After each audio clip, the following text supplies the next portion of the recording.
at Lancaster House. She spoke of her optimism about the changes taking place between East and West. Barely 2 weeks later, the Berlin Wall fell. It was the dawn of a new era. Existential threats were banished, and a new global feel-good factor for defense had begun. This was the age of the peace dividend. The notion that while our defenses should be maximized at times of tension, they could be minimized in times of peace. Now, conflict didn't disappear, of course, but with no great power menacing the world, peace gave the impression of being just around the corner. Yet, not everybody got the memo. In fact, our adversaries were mobilizing. The belligerent autocratic state was making a comeback. Having got away with his illegal annexation of Crimea in 2014, an emboldened Putin launched his brutal invasion of Ukraine 8 years later. And as Russia continues its illegal campaign in Ukraine, China is assessing whether the West loses its patience. Today, Russia and China have been joined by new nuclear and soon-to-be nuclear powers. North Korea, promising to expand its own nuclear arsenal. And then there is Iran, whose enriched uranium is up to 83.7%, a level at which there is no civilian application. Back in the days of the Cold War, there remained a sense that we were dealing with rational actors. But these new powers are far more unstable, irrational. Can we really assume that the strategy of mutually assured destruction that stopped wars in the past will stop them in the future when applied to the Iranian Revolutionary Guard or North Korea? I am afraid we cannot. Particularly since there is now another new worrying consideration. Our adversaries are more connected with each other. For example, we've seen how Iranian proxies are causing havoc from Israel to the Red Sea. That Russia has what the two countries describe as a no-limits partnership with China, with whom they conduct regular joint exercises. Meanwhile, Putin is relying on Iranian drones and North Korean ballistic missiles to fuel his illegal bombardment in Ukraine. For friends like these, the world is becoming more dangerous and has done in recent years. But the other threats that plagued us at the start of the 21st century, well, they haven't gone away either. The spectre of terrorism and threats from non-state actors, as October the 7th showed, still haunts the civilized world. Put it all together, and these combined threats risk tearing apart the rules-based international order established to keep the peace after the Second World War. Today's world, then, is sadly far more dangerous, with the UN reporting that we are facing the highest number of violent conflicts since the Second World War. Now, some argue these threats are not existential to the UK, and yet what happens elsewhere quickly happens here.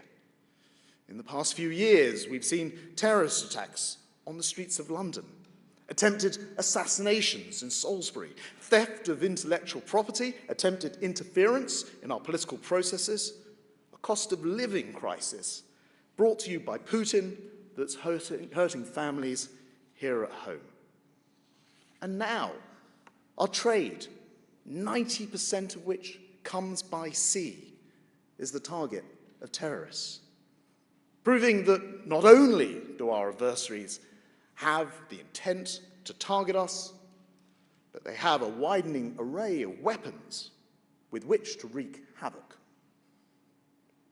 In our online world, our adversaries don't need to fire a missile or board a submarine or strap into a fighter jet to hurt us. Cyber warfare simply means hacking into our networks and watching the economic carnage unfold. Last year, almost a third of British businesses suffered a cyber attack or breach. And the total cost to the UK economy, well, that runs into billions. We know a significant number of those attacks come from Russia and China, where they're also developing satellite killing technology capable of degrading us from space. Even mass migration can be cynically used as a weapon of war, as Poland, Norway, and Finland have been experiencing.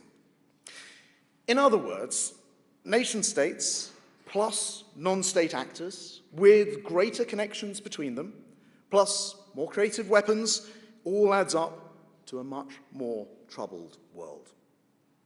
And over the last decade, this government has made great strides in turning around that defence tanker.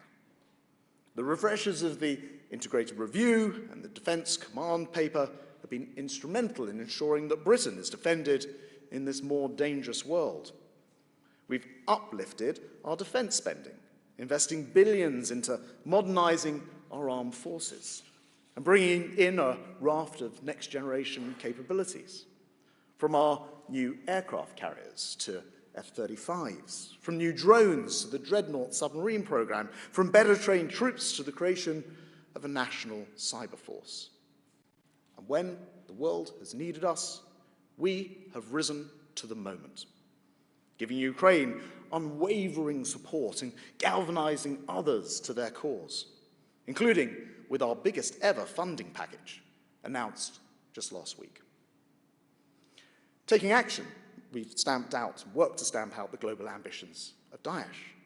We've acted on the forefront of the global response to maintaining regional stability after October the 7th by sending a Royal Navy task force group, a company of Royal Marines, surveillance planes, and life-saving aid to Gaza. And taking a lead role within the global forces to protect freedom of navigation in the Red Sea. Not only that, but we've also strengthened Britain's place in the world with expanded partnerships from the Gulf to the Indo-Pacific. We're playing a major part in stirring the West into a renewed commitment to defence, using our 2014 NATO summit in Newport to bring the alliance nations together to stop the rot, by committing to spending 2% of GDP on defence. Today, for the very first time, the government is spending more than £50 billion a year on defence, in cash terms, more than ever before. And we've made the critical decision to set out our aspiration to reach 2.5% of GDP on defence, and as we stabilise and grow this economy, we'll continue to strive to reach that as soon as possible. But now is the time for all allied and democratic nations across the world to do the same thing and ensure their defence spending is growing too. Because, as discussed, the era of the peace dividend is over. In 5 years' time, we could be looking at multiple theatres, including Russia, China, Iran, and North Korea. Ask yourself, looking at today's conflicts across the world, is it more likely that that number grows or reduces? I suspect we all know the answer. It's likely to grow. So 2024 must mark an inflection point. For Ukraine, this will be a year when the fate of their nation may well be decided. For the world, this will be the greatest democratic year in history, with nearly half of the world's population actually going to the polls. And for the UK, it must also be a moment to decide the future of our national defences. The choice is stark. Some people, especially on the left, have a tendency to talk Britain down. They believe Britain can no longer have the power to influence world events, that we should somehow shrink into ourselves and ignore what's happening beyond our shores. I passionately believe these unpatriotic, Britain-belittling doommongers are simply wrong. Their way would lead us sailing blindly into an age of autocracy. So we must make a different choice. And the history of our great island nation actually shows us the way. Britain has often accomplished the seemingly impossible before. Our history is littered with moments when we face down the threat and we have triumphed. But looking ahead, we are in a new era, and we must be prepared to deter our enemies, to lead our allies, and defend our nation. In terms of deterrence, it's about the UK gaining a strategic advantage over our enemies. The foundation of that advantage is, of course, our nuclear enterprise. At a time of mounting nuclear danger, our continuous at-sea deterrent provides the ultimate protection. And that's why we're spending around £31 billion to bring in the next generation dreadnought submarines and upgrade our deterrent. In a more contested world, we need to bring the same goal of deterrence to our conventional forces. So we've made modernization a critical priority, taking the long-term compatibility decisions that we need to transform our armed forces into a formidable deterrent, enabling them to maintain the UK's strategic advantage, empowering them to be able to deliver the outcomes we need in multiple theatres at once. The growing success of that world was powerfully shown last week when, in less than 24 hours, the United Kingdom was able to both take action to defend ourselves against the Houthis and uplift support to Ukraine to new record levels. If Putin thought that we would be distracted by events in the Middle East than last week because of the long-term decisions this government has taken, his hopes were surely dashed.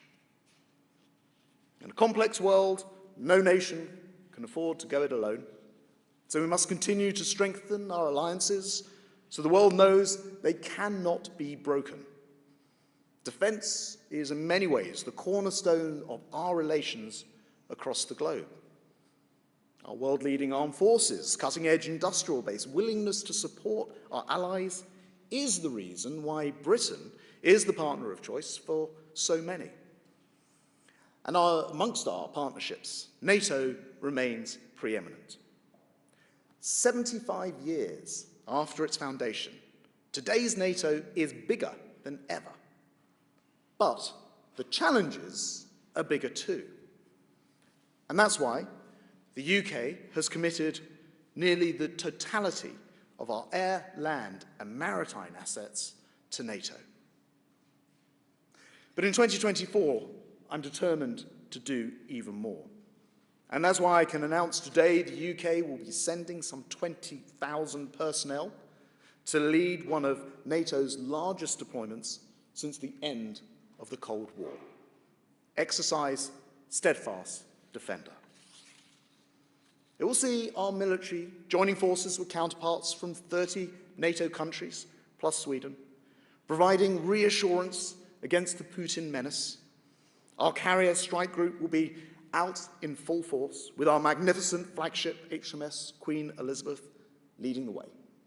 And flying from her decks will be the 5th generation F-35 Lightning jets, accompanied by a fearsome phalanx of frigates, destroyers, and helicopters. We'll also have a submarine patrolling the depths and one of our Poseidon P-8 conducting surveillance from the skies above. And more than 400 of our brilliant Royal Marines will be training in the Arctic Circle, contending with some of the toughest environments anywhere on the planet. On land, we'll be deploying over 16,000 light merchant mechanized brigade combat team from the 7th Light Infantry, which superbly led our recent response in Kosovo. all of which makes this our largest deployment of land forces to NATO in 40 years. But NATO is only part of our rich tapestry of partnerships. And this government has taken bold decisions to embark on the partnerships we need to defend ourselves from a more dangerous world. We're rapidly building our AUKUS partnership. And last month, I signed a Global Combat Air Partnership, or GCAP, with Japan and Italy. These projects are not just about building nuclear-powered sub-6th-generation fighter planes and innovating in all forms of defense. They're about sharpening our strategic edge so we can maintain our advantage over our adversaries. They are precisely the deep relationships needed to preserve national and regional security. And they're emblematic of the way that we will work in the future. But it's not enough to simply deter. We must also lead. Standing up for our values around the world, and Ukraine is a test case. This year, its future may well be decided. Valiant Ukrainian warriors have been incredible, successful in pushing back invading Russian forces, retaking 50% of the territory stolen by Russia, opening up a maritime passage in the Black Sea. But the West must not let them down. British leadership has already had a galvanizing effect. We've convened some 10 countries to help Ukraine train here in the UK. And today, I can announce that our programs have now trained over 60,000 Ukrainian troops since Russia launched its invasion of Ukraine in 2014. Last month, I launched a new maritime coalition with Norway to defend Ukraine's maritime flank. Since then, over 20 partner nations have joined that coalition. But the international community cannot let this support slip. Putin believes the West lacks staying power. And since the future of the world order is at stake, we must prove him wrong. Rewarding his war with victory would only increase the risk of escalation, not only because he's hell-bent on rebuilding Russia's empire, but because it would send a signal to others, a signal of weakness to all would-be aggressors. That is why on Friday, the Prime Minister signed the historic UK-Ukraine Agreement on Security Cooperation, the start of a 100-year alliance that we're building with our Ukrainian friends. It sees us increasing our military support to £2.5 billion, taking the total military support and aid to £7 billion, with even more gifted directly from the UK's equipment inventory. £200 million will be pressed into producing and procuring thousands of drones, including surveillance and long-range strike drones. And this continues the UK's proud record as a leading donor, always being the first to get Ukraine exactly what they need. The UK was the first to provide Ukraine with weapons training, the first to provide NLAW anti-tank missiles, the first to give modern tanks, the first to send long-range missiles. Now, we will become the largest provider of drones too. These will be manufactured here in the UK, in tandem with international partners, helping to enhance our unmanned vehicle capabilities at home too. But our new agreement with Ukraine is about so much more than money. It formalizes our support in everything from intelligence sharing and cyber to security to medical and military training. And it sees us take the first giant step towards a century-long partnership. Britain understands that the battle in Ukraine is existential. It proves there is no such thing as an isolated conflict, and that to shore up the international order, we must be able to act globally. So, just as we were there to help evacuate British citizens from Sudan last year, just as we're working with partners to ensure the territorial integrity of our Commonwealth ally, Guyana. We have also been a critical part of the US-led international operation to protect freedom of navigation in the Red Sea and the Gulf of Aden. Some 15% of the world's shipping passes through these narrow shipping lanes. But the Houthis have persistently violated the law, menacing commercial vessels in the region. In the Red Sea, we've seen how brilliant the Royal Navy been acting in self-defense against the intolerable and growing number of Houthi attacks. And earlier this month, the world sent a very clear message to the Iranian-backed Houthis. End your illegal and unjustified actions. Stop risking innocent lives. Cease threatening the global economy. We could not have been clearer with our warnings, which they chose to ignore, and enough was enough. So last Thursday, the Prime Minister and I authorized RAF precision strikes using 4 RAF Typhoons, FGR-4s, and supported by 2 Voyager air refueling tankers. The result is that the Houthis have been dealt a blow.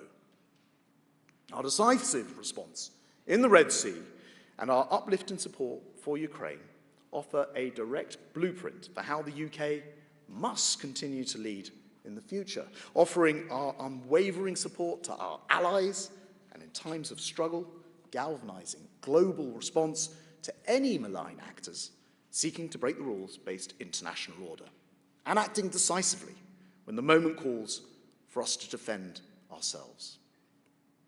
So, deter and lead, which brings me to the final essential element of being prepared: defending our nation. If we are to defend our homeland, we must ensure our entire defence ecosystem is ready. Firstly, we must make our industry more resilient to empower us to rearm, to resupply, to innovate far faster than our opponents.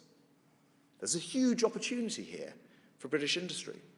The UK has long been a byword for pioneering technologies. We gave the world the radar, jet engines, the World Wide Web, and we've not lost our spark for creativity. On the contrary, today the UK is one of 3 $1 trillion tech economies. But just imagine what we could do if we managed to better harness that latent inspiration, ingenuity, invention for the defense of our nation. Just think about the game-changing tech we could supply to our brave men and women. From the pilots ready to scramble at a moment's notice, to the soldiers protecting NATO's flank from Putin's fury, to the sailors deployed across the 7 seas to secure our prosperity, to our absolutely essential Royal Marine Commandos, without whom we could not properly defend our nation, to those you will never see and never know, but who are out there giving their all on your behalf. They are the cornerstone of our defence, and we owe them an unimaginable debt of gratitude. Which is why my commitment to getting them what they deserve is iron cast. After all, our great resource has always been the men and women who work tirelessly to protect our nation. But to defend our nation from the increasing dangers of tomorrow, they must have what they need to do the job. And that's why this Conservative government has always and has already taken vital steps to increase defence spending, approving the largest sustained increase in defence spending since the Cold War, injecting a further £5 billion last year to replenish our stocks and modernise our nuclear enterprise, delivering the largest cash terms defence budget, spending over £50 billion on the defence of our nation. And just last week, not only maintaining our support to Ukraine, but increasing it to the highest level ever. To some, the costs may seem steep, but Britain cannot afford to reverse the gains we've made. And under this Conservative government, we never will. And we'll use our influence to ensure that other allies and friends faced with this new reality keep up their commitment to NATO too. So we find ourselves at the dawn of this new era. The Berlin Wall, a distant memory, and we've come full circle, moving from a post-war to pre-war world. An age of idealism has been replaced by a period of hard-headed realism. Today, our adversaries are busy rebuilding their barriers. Old enemies are reanimated. New foes are taking shape. Battle lines are being redrawn. The tanks are literally on Europe's Ukrainian lawn, and the foundation of the world order are being shaken to their core. We stand at this crossroads, whether to surrender to a sea of troubles or do everything we can to deter. I believe, in reality, it's no choice at all. To guarantee our freedoms, we must be prepared to deter. The enemies are gathering around us. We need to ensure that we lead our allies in whatever conflicts are to come, defend our nation, whatever threat should arise. This is what Britain has always done, and it is what we must do again if we, like Margaret Thatcher speaking here 35 years ago, are once again going to be able to dream of that future without walls. Thank you very much.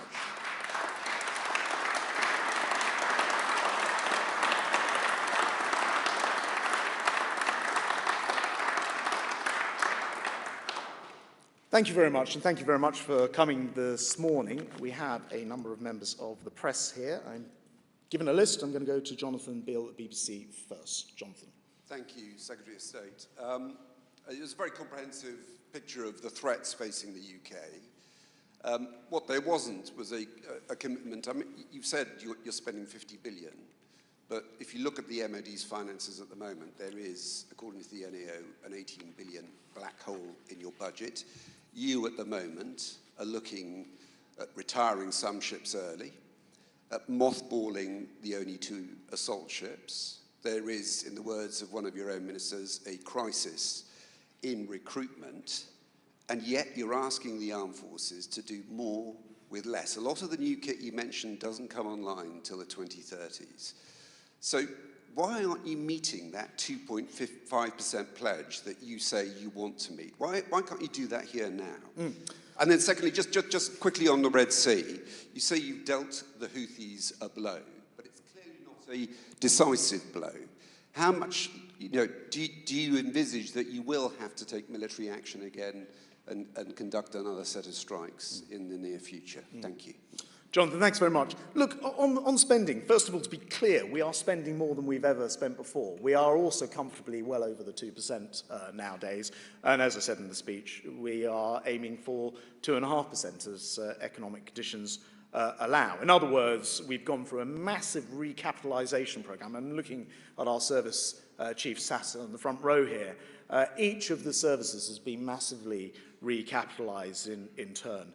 You mentioned ships and retirement. I'm pleased you mentioned, because I just want to clear this up once and for all. I keep seeing this linger around. Yes, it's true that we'll have to make decisions. None have been taken yet, but frigates, for example, which were designed to operate for 18 years and had been operating twice that long, are not being retired early, if indeed they are, and any government has to make a sensible decision about, and the First Sea Lord, I'm sure, will be saying this, about whether you want to put ships into maintenance, which takes years, in order to bring them out after brand new ships are already in the line. So I think there are sensible decisions there.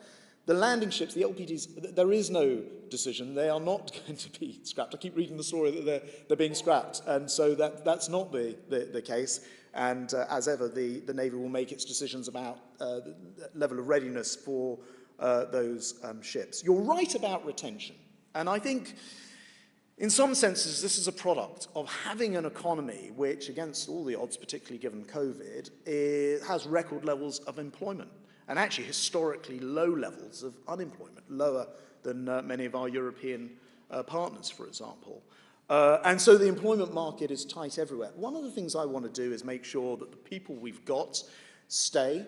And one of the commitments I gave when I became Defense Secretary, 5 months ago now, I guess, is that we can't expect our brave men and women to go abroad and fight for us and then come home and live in substandard accommodation. And we've got a £400 million programme, which is being masterminded to help improve that accommodation, which will be one of the things which I hope holds people in the services happily for longer. We have a very big recruitment program, which I could take you with. And finally, look, on the 2.5%, we've been clear, we're moving towards it. Actually, I mentioned 50 billion. We're actually already at, I think, about 53.5 billion, including Ukraine expenditure. So we are putting a lot more into our military. On the Red Sea, nobody can say that we did not give the Iranian-backed Houthis every possible warning to cease and desist. We made it very clear. I worked very closely with our American allies on the messaging on this. We sent messages direct and indirectly to Iran and to the Houthis to say that time was running out. They decided on the 9th of January to enact an enormous mission hitting or trying to hit a lot of ships. This is illegal activity. We host the International Maritime Organization here in London. We are, if you like, in some senses, the guardians of this international free trade. It matters to us as an economy which brings 90% of our product in by sea. So we have hit the Houthis, as you said. We intend it as a single action. We'll now monitor very carefully to see what they do next, how they respond, and we will see from there. I can't predict the future for you. I can say that it is unacceptable to have a major sea passage in international waters with ships which are nothing to do with the Israel-Gaza conflict in most cases. Over 50 nations have had their ships attacked or had interest in ships that are attacked. That cannot continue, and it's absolutely right, and I think we can be proud of Britain and the US standing up to that with allies from a number of other countries assisting in that programme. George Grills at the Times. George. Yeah, Secretary of State, you said that you intended the airstrikes as a single action, but clearly the Houthis have been able to launch fresh missiles, US warships. If the aim is to degrade the Houthis' capabilities with airstrikes, what can the UK and the US achieve that the Saudi-led coalition failed to achieve over 8 years? And would you rule out putting boots on the ground, as some might call for you to do? And if I may, just on defence spending, you talked about a record uplift, but the majority of that uplift is going to our nuclear deterrent. I think 9 of 11 billion pounds of the uplift over the next 5 years. Dominic Cummings has talked about our nuclear infrastructure rotting. He sort of described it as a scandal hidden from public view. Should we be worried about our nuclear deterrent? First of all, the battle that the Saudis were having with the Houthis for 8 years, as you say, was an entirely different setup. This wasn't about shipping being harassed, international shipping being harassed. So this is a different set of circumstances.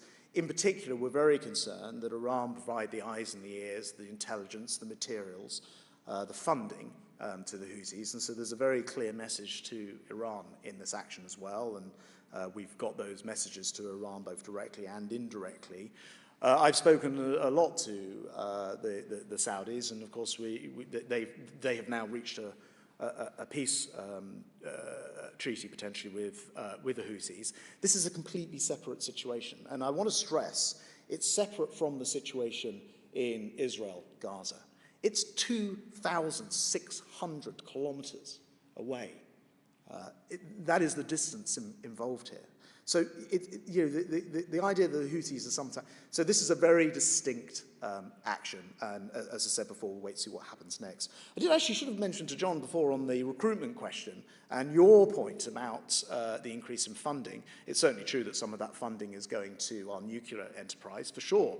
But actually, we gave a nearly 10% pay rise to our military this year, last year in the summer. I don't think there's another area of the public service that got more, and that's part of our attempts to ensure that we do hold on, maintain, and attract people to the sector. On nuclear infrastructure and enterprise, as you'll understand, we never comment in detail on this side of things, other than to say that for 54 years we've had continuous, unbroken, at-sea deterrent. That will always continue, and there is a massive investment. I think I mentioned the figure of £31 billion going into Dreadnought, and a huge amount of work, which now is cross-government in upgrading our nuclear industry. And of course, actually, having come from the energy sector, as Energy Secretary previously, I know that the level of skills and requirements in the civilian sector are also incredibly important to making sure that we enhance our overall ability in nuclear, both civilian and military. And this is the first time in anyone's living memory. You'd have to literally go back many, many decades to see us have a national endeavour which is helping to ensure that our nuclear defence is in the right place, and coincidentally also nuclear power. Tamara Cohen at Sky. Given what you've said about the increasing dangers posed by non-state groups, how disappointed were you that some European countries did not take part in or support the airstrikes on the Houthis last week? And should we be concerned by apparent Western division there, considering we haven't ruled out further action?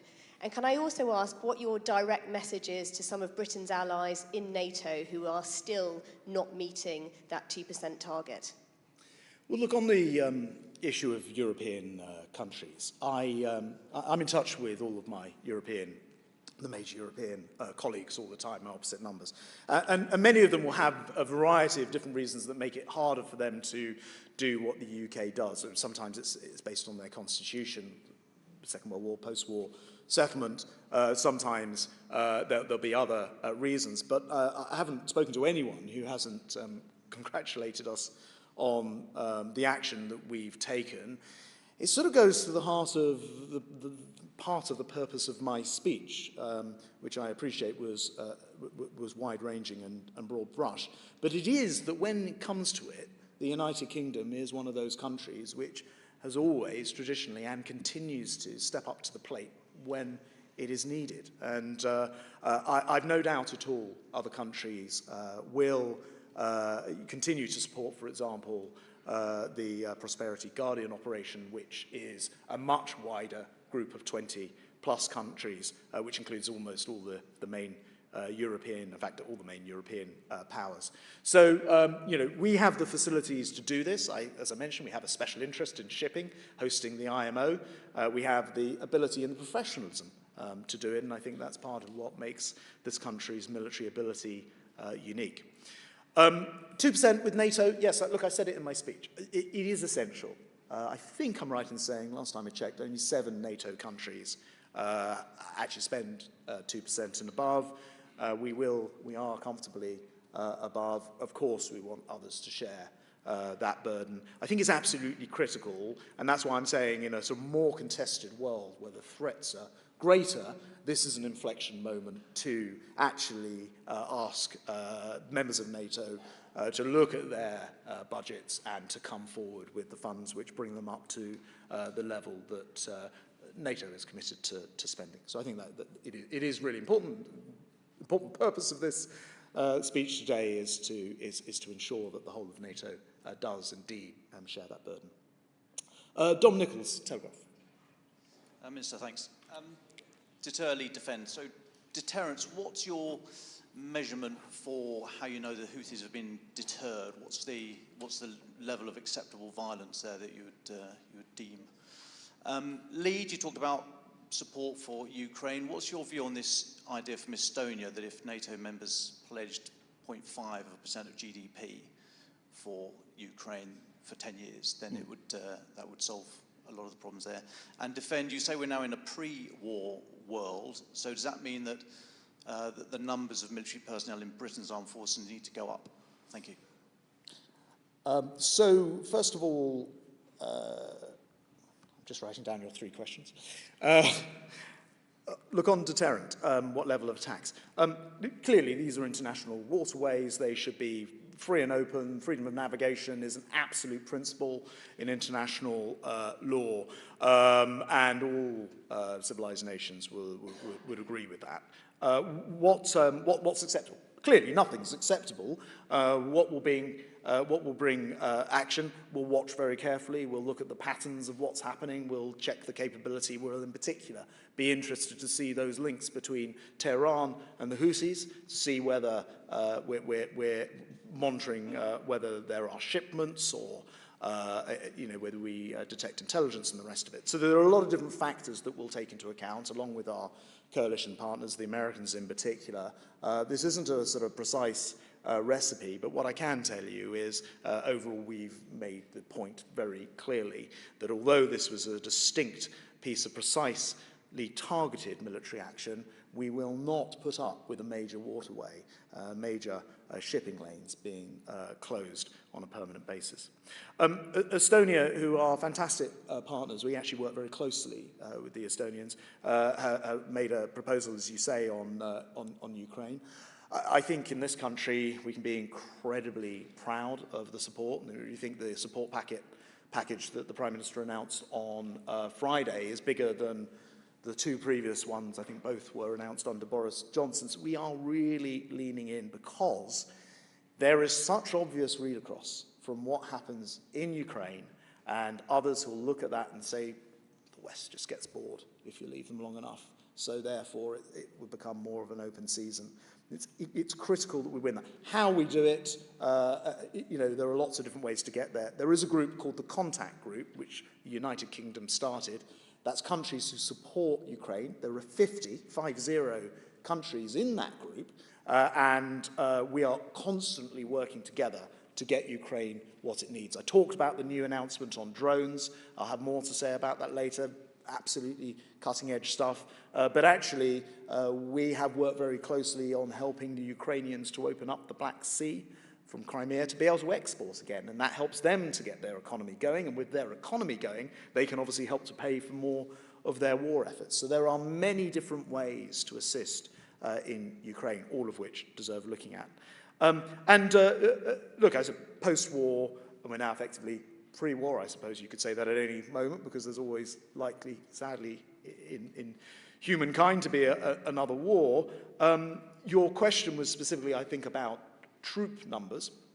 I have taken the view, there's already been a series of reviews, defence papers, refreshers. I haven't changed the plans that were in place. But I often find, actually, especially just having conversations about the military, a lot of people confuse and conflate the precise number of troops you have, specifically in the army, with how well you are defended as a nation, whereas, as this discussion has revealed today, there are so many different elements to our deterrent and to our military assets, which go way beyond just a pure numbers calculation. And as we've seen in the conflicts, as I've seen in the 5 months I've been doing this job, there hasn't been a single deployment that I have not been able to make when I've needed to.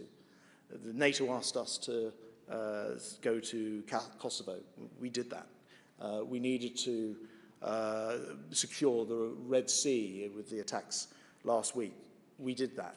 We needed to provide more support to Ukraine. We've been able to do that. Even Guyana, who a Commonwealth country who needed our support, we've been able to send HMS Trent there. We did that. So I find our military is incredibly capable. They are very can-do in attitude. We are getting the funding that they need to do the job, and this government's already committed to 2.5% when we can, so we're committed to doing even more. I am told there is time for one more question, so I'm going to go to Jerome Starkey of The Sun.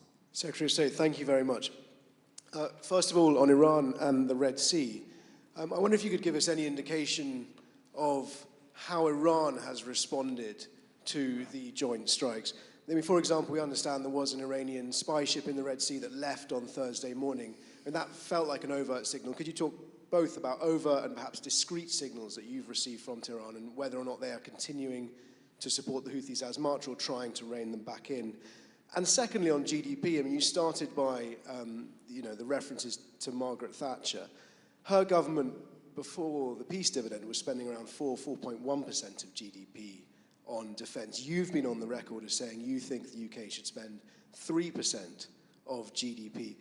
I mean, as we appear to be in an election year, what do you think, what would you be comfortable with as the legacy, win or lose the election, the legacy of this government in terms of GDP, sort of setting a line in the sand?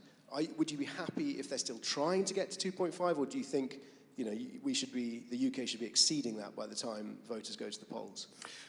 Jerome, thanks very much. Look, on Iran, I hope you'll forgive me not sharing the intelligence that we're gathering, even to such an august audience today. But of course, there's a lot of open source information out there as well. And we do know, as the Americans have said, that Iran have been providing equipment, they have been funding, they have been training, they have been providing eyes and ears and intelligence. So we see that the connection is very, very clear. As I said last week, we see you, we can see what you're doing. But I'm afraid I don't think I'm at liberty to go further on the specific intel on what's going on in Tehran. We just hope that this is a very, very clear message that has been sent, but we will see in time. On GDP, and I had it in my speech, I don't run away from it. I've spoken about GDP myself before. I was Defence Secretary needing to go up, as you know, and it is certainly true to say that when Margaret Thatcher stood here, we were, during the Cold War, and spending more of GDP than we've needed to during the so-called peace dividend. I do just want to say, as we spend a lot more money, and in actual cash terms, more money than we've ever had, it's not just about how much money you spend. I'm standing here in front of the Defence Procurement Minister, James Cartledge, and he will tell you it's about how you spend that money and how efficiently the money is spent and how good the programs are and how much technology and productivity you're using. And I'd use the example of our new ships as a fantastic example of this, with aircraft carriers with about the same number of personnel that we might have had on a destroyer previously. I mean, it's an extraordinary advancement that technology brings you. So, yes, I want to see more money spent. Yes, we're pledged to do that as a government, but it's about how we spend that, and spending it intelligently is incredibly important as well, and it's a very good productivity point to end on as well. I just want to say a very big thank you to everybody for coming along today and joining me for this speech.